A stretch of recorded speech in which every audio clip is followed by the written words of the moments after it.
So looking ahead to some exciting things both of you have going on, Vera taking on Eleanor Bishop in the Hawkeye series. How excited are you? Yes, ma'am. Hailee kills it in the role.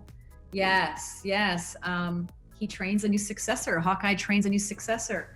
And and so Kate Bishop's coming up and I play her mama. And it's just, I had a blast. It's going to be pretty special, I think. Yeah, I've loved seeing those set photos so far. Like everything just looks amazing. So I can't imagine how you're feeling. That's awesome. And then Patrick, for you, it's funny. We talked for Annabelle Creation, and I was like, "Oh, are you coming back for Aquaman 2?" And you were like, "Nice try. You're not getting anything out of me." But now, now I feel like you can say something. So Aquaman 2, co-written by Jason Momoa himself. What are we in store for, and how does it compare to its predecessor? Yeah, well, I think like with anything with James, when he comes back for a sequel, it becomes bigger and better and broader and more funny, more action, more character work. So, it's cool. It's really fun. It's super fun.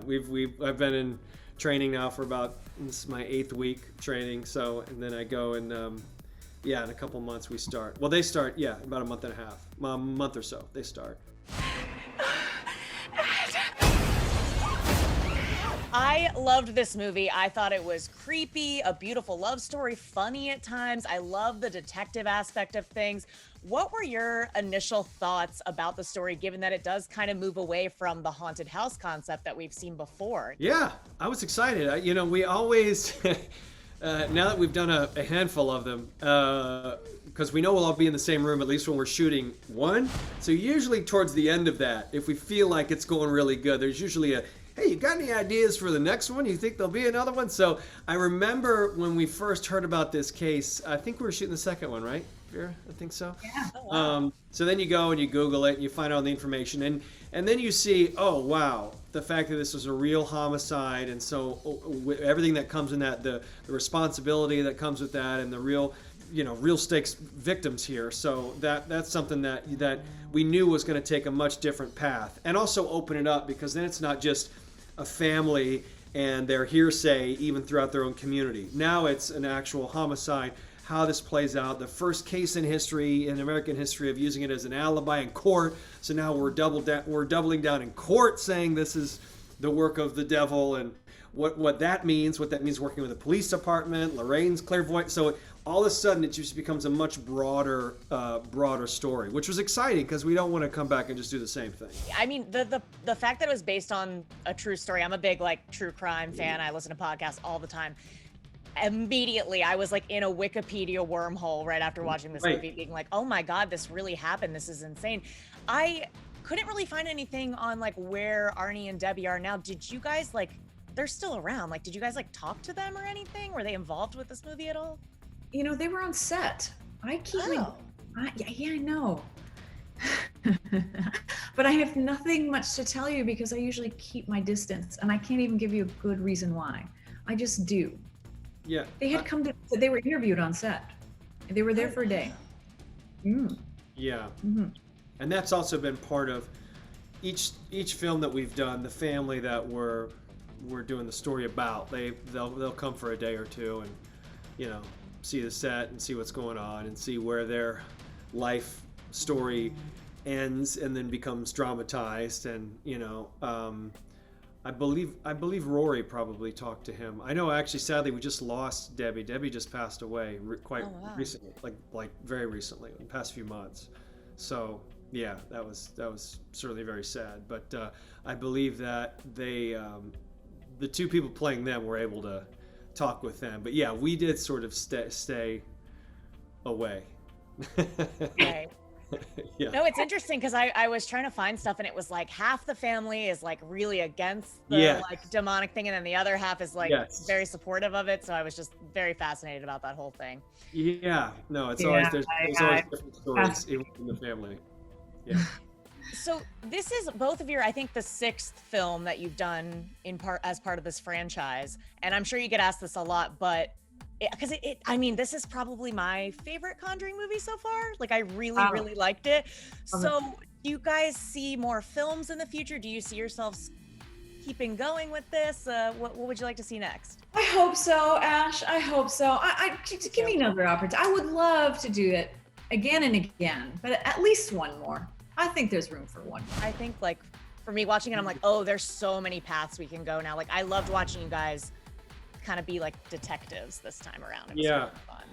No, that was a very cool aspect of it, because that was something that that I remember even separately from the movie.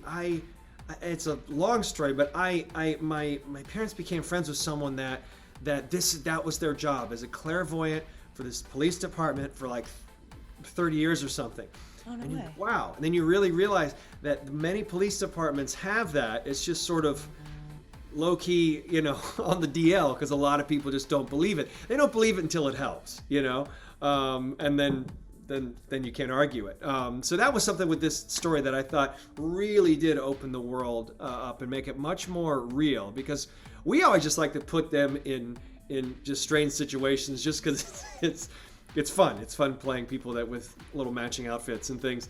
So we always like to put them in the strangest situation possible. So it was like, let's put them in England. What are they like in England? They have any English cases? Yes, they did. Okay. And this was put them in the real world. Put them with police who are going to be skeptics. And so now we're just trying to figure out what other stories we can tell with them. So just to wrap it up here, it's made clear in this movie, I love the love story between Ed and Lorraine in this franchise, and I feel like it's the glue of the whole thing, and they make it clear in this movie that it was love at first sight for them. I'm curious what your first impressions were of each other. Ooh. I worked very, very closely with his wife on a project that I directed, and absolutely adore his wife. And, and I think was that the first time we met? Did we first meet there? We met upstate New York. We met outside of this situation. The reason why, when at first I heard that they had gone out to you, and I thought, oh, okay, I see it now. If Patrick says yes, then I see it. I see the film. Right. But I actually met you upstate New York. It was on this. We had already known each other a bit.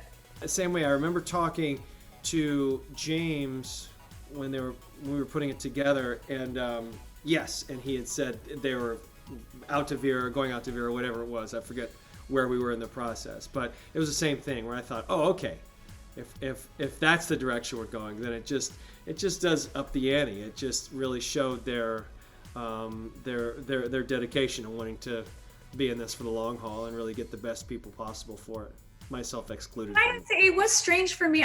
Because I knew your wife, and I was so affectionate with your wife, and I was so close to your wife, and actually, I don't even know what to say. If you meet someone on a scale of like 1 to 10, and usually you meet them on the first day and you're like at a 1, like, hello, nice to meet you, and you hope that at least by the end of the experience you're at like a 6 or 7. And I feel like because of our shared history of my wife, because also my wife is Polish and Vera's got some Ukrainian roots, so there's an Eastern European thing that I was always like, all right, I got you. I know how to do this.